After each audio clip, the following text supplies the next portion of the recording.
Welcome to the last Video Game Chronicles episode in standard definition. This will be the last time I do a standard definition video with this camera for the Video Game Chronicles. And that is because it has one big problem that I will explain in a future video. I got these 3 plug-and plays between November and December of last year. One I bought with my own money. 2 of them I got as a Christmas present. The first unboxings I will do, and I'm going to unbox all of these. But the first 2 unboxings will be the Super Nintendo Classic and the Super Famicom Mini. Alright, this is the Super Nintendo Classic Edition. I'm going to be unboxing the Super Famicom Mini next. And I was able to get this at Walmart. There was only one left. And I was surprised that they had it. So this of course is the front. You've probably seen it through numerous YouTube videos and possibly even through images on Google. So here is back of the box. Many of these games I have played, because many of these games I used to play during my childhood, because I originally got the Super Nintendo back in 1991. Some of these games I have. Others I've rented but never even bothered to buy them. And now some of these games, as a result, if you want to get physical copies of these, it's pretty hard. And that of course is what the back of the box looks like. And this also includes Star Fox 2. And I can see right there that it says it can be unlocked by completing the first stage of Star Fox. Now some of these games I'll probably play for the Video Game Chronicles gameplay, since some of these games I have not played. You'll find out the ones that I have not played once I do them. Now that you've seen the back and the front, I'm gonna open this. Oh, and here's one of the sides. And this one shows the Super NES console, even though that's the Super NES Classic Edition. And this side tells about the Super NES Classic Controller.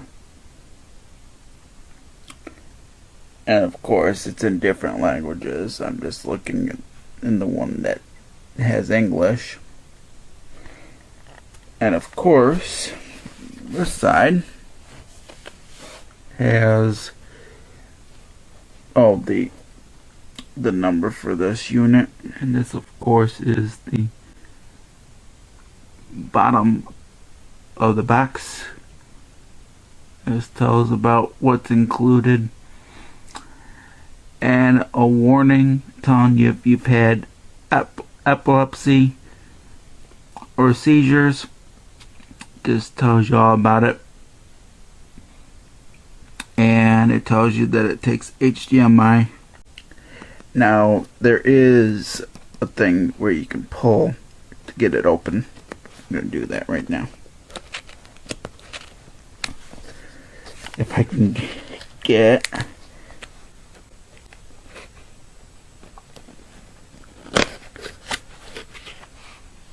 Well, technically that was the old tagline for when the Super Nintendo came out around 1991. Now you're playing with superpower. Now that I got it out, of course, it includes a poster, and there is warning information included in the warranty. I'll set that aside for now. And of course, I take this out. Sorry about the zoom. This is the Super Nintendo Classic. Okay. And of course, I see that there's a AC adapter. Now there is a okay, the cords for the controllers. Same as the NES Classic Edition. And of course, there is 2 controllers. Set those over there. I'll flip this over. And that is a USB connector for the power. And finally, the HDMI to hook up to your TV. Now I'm going to see what the Super Nintendo Classic looks like. Bring this up. If I can get it out with one hand. Okay. There we go. Okay, and that's the power.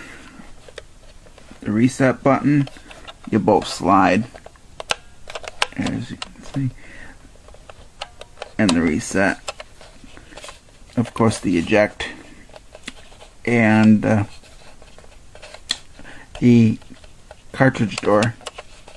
You can't push. Yeah.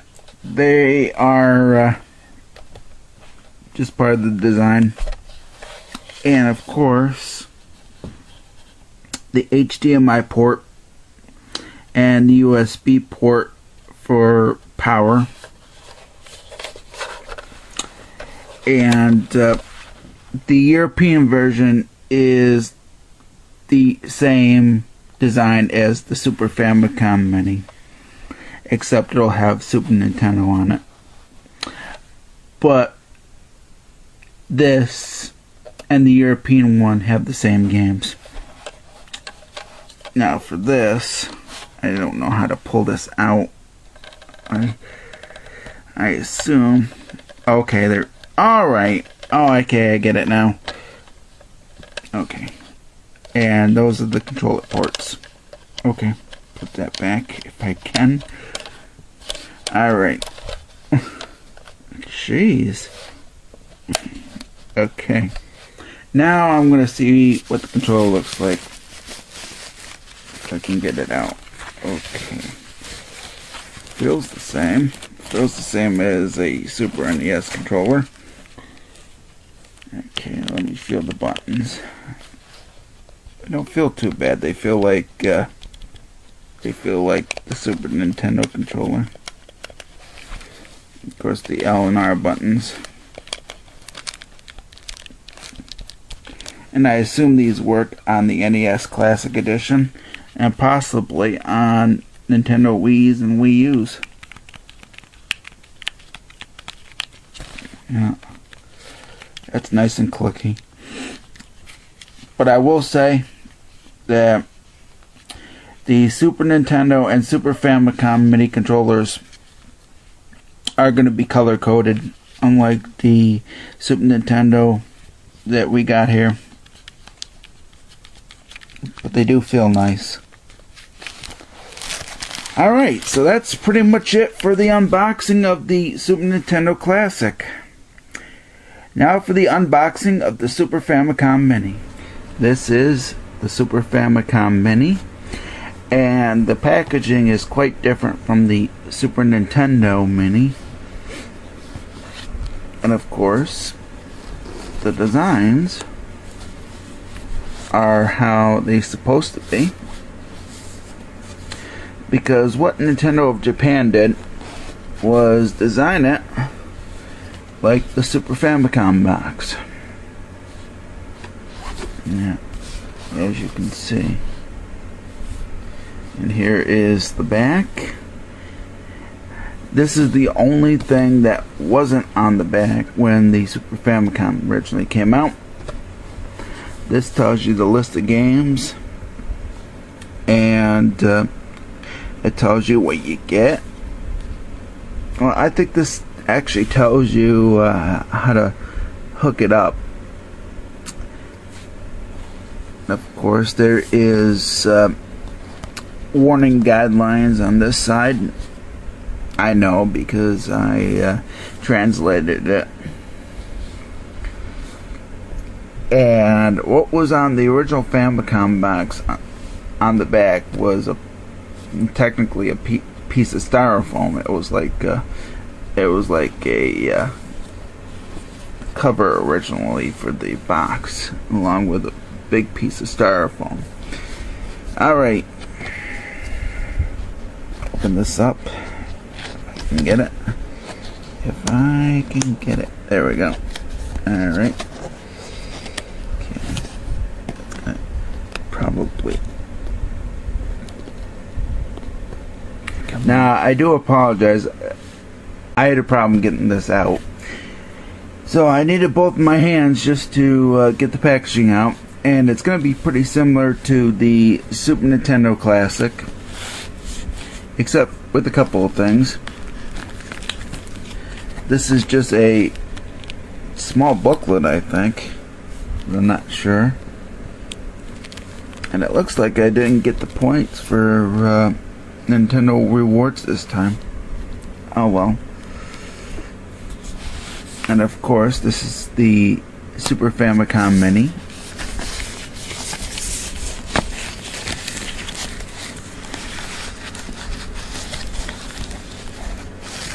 I can even get it out with one hand. It's harder with one hand than with two. Okay. Yeah, and just like with the Super Nintendo Classic, it's pretty small, but a different design. And of course, that's the power. The reset button's right there. The eject doesn't work, and this doesn't work. That's the power light. Okay, so we got two controllers, just like with the Super Nintendo Classic.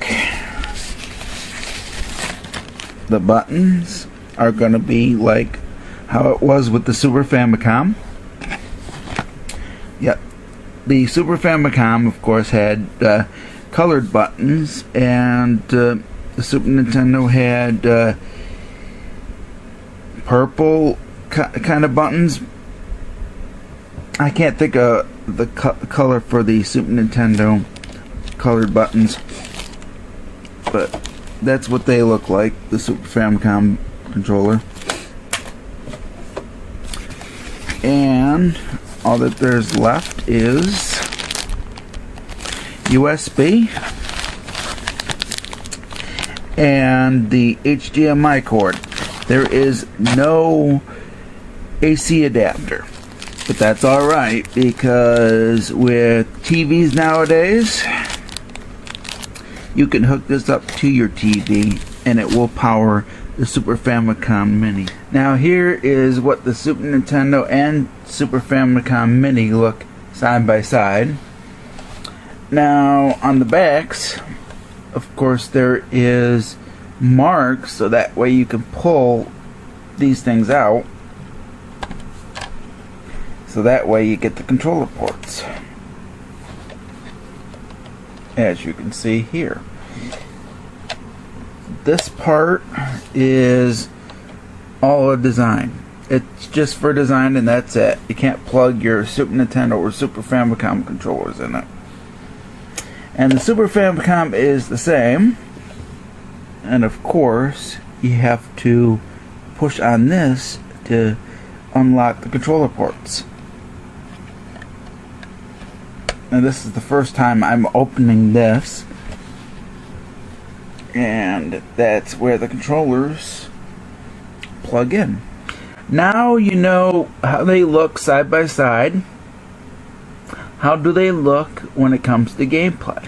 And you will see gameplay when I do my themed month for the Super Nintendo Classic and the Super Famicom Mini, since some games I have not played yet, because I'm going to be doing a Video Game Chronicles gameplay of every single game on the Super Famicom and Super Nintendo that I have not played, and that will most likely be for March. After that, I will do my review, and I will let you know how I feel about both the Super Nintendo Classic and the Super Famicom Mini. But next time, I am going to do an unboxing of the Atari Flashback 8 Gold Deluxe, and that will be in high definition. I will catch you next time for that particular episode. Peace out. Happy gaming.